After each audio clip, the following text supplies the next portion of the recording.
War यानी युद्ध उतना ही पुराना है जितनी की ह्यूमन हिस्ट्री। लड़ाई इंसान की फितरत में है, फिर उसे पॉलिटिकल डिस्कंटेंट, टेरिटोरियल एक्सपेंशन या वॉर विद टेररिज्म का नाम ही क्यों ना दे दें। अगर आज भी देखें तो दुनिया भर में 45 से ज्यादा आर्म्ड कॉन्फ्लिक्ट चल रही हैं, जिसमें रशिया यूक्रेन वॉर और इजराइल गाजा कॉन्फ्लिक्ट प्रमुख है, जहां अब तक 10 लाख से ज्यादा जानें जा चुकी हैं और 1 से 1.5 करोड़ लोग बेघर हो चुके हैं। मेरा पर्पस वॉर या ह्यूमैनिटी पर प्रवचन देना नहीं, बल्कि ये समझना है कि क्या ये वॉर्स सच में हो रही हैं या कराए जा रहे हैं। अगर हाँ तो क्यों। कहानी शुरू होती है 2020 से। 2020 में कोविड की वजह से जब दुनिया लॉकडाउन में थी, इकोनॉमीज ठप पड़ी थी, तब दुनिया भर के देशों ने अपने डिफेंस बजट को कम करके उन्हीं पैसों को अपनी मेडिकल और अन्य जरूरतों पर खर्च करना ज्यादा जरूरी समझा, जिससे डिफेंस कंपनीज का सेल्स बहुत गिर गया। इसी बीच 2021 में आउट ऑफ नोवेयर यूक्रेन के प्रेसिडेंट व्लादिमीर जेलेंस्की के सर पर नाटो ज्वाइन करने का भूत सवार हो जाता है। अमेरिका और यूरोप के उकसावे और रशिया के बार बार मना करने के बावजूद यूक्रेन अपनी जिद नहीं छोड़ता। रशिया इसे अपनी नेशनल सिक्योरिटी पर खतरा मानते हुए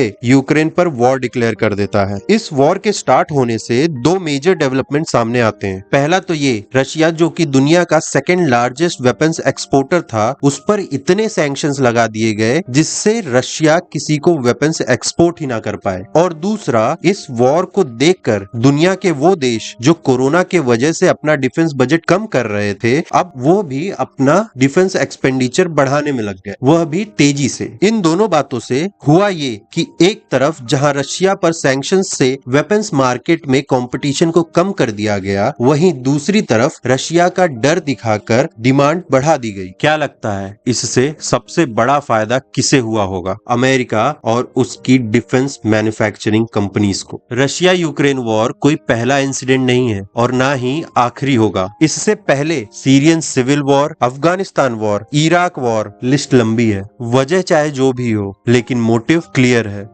प्रॉफिट। और ऐसा भी नहीं है कि इस लाशों के व्यापार में केवल डिफेंस कंपनीज ही हैं। एक और सेक्टर भी है जो इस तबाही से मुनाफा कमाता है, कंस्ट्रक्शन। युद्ध के बाद हुई तबाही और विनाश को ठीक करने का मल्टी बिलियन डॉलर्स का कॉन्ट्रैक्ट दुनिया की कुछ चुनिंदा कंस्ट्रक्शन कंपनीज के पास ही जाता है। अब आप इसे कोइंसिडेंस मान सकते हैं, क्योंकि ये कंपनीज भी अमेरिकन ही होती हैं। 2012 की ICIJ की रिपोर्ट्स की माने तो इराक और अफगानिस्तान में पोस्ट वॉर रीडेवलपमेंट का $8 बिलियन का कॉन्ट्रैक्ट उन 70 अमेरिकन कंपनीज को दिया गया जिन्होंने जॉर्ज बुश को सबसे ज्यादा पॉलिटिकल फंडिंग दी थी। और जॉर्ज बुश वही इंसान है जिसने इराक और अफगानिस्तान वॉर स्टार्ट की थी। यूक्रेन को मिलने वाला $100 बिलियन का मिलिट्री असिस्टेंस हो या इराक और अफगानिस्तान का $50 बिलियन का ह्यूमैनिटेरियन असिस्टेंस, वास्तव में अमेरिका ये सारे पैसे अपनी ही इकोनॉमी में पंप करवाता है, जिससे उसकी इकोनॉमी और प्राइवेट सेक्टर दोनों ही मजबूत होते हैं। सवाल अब भी वही है,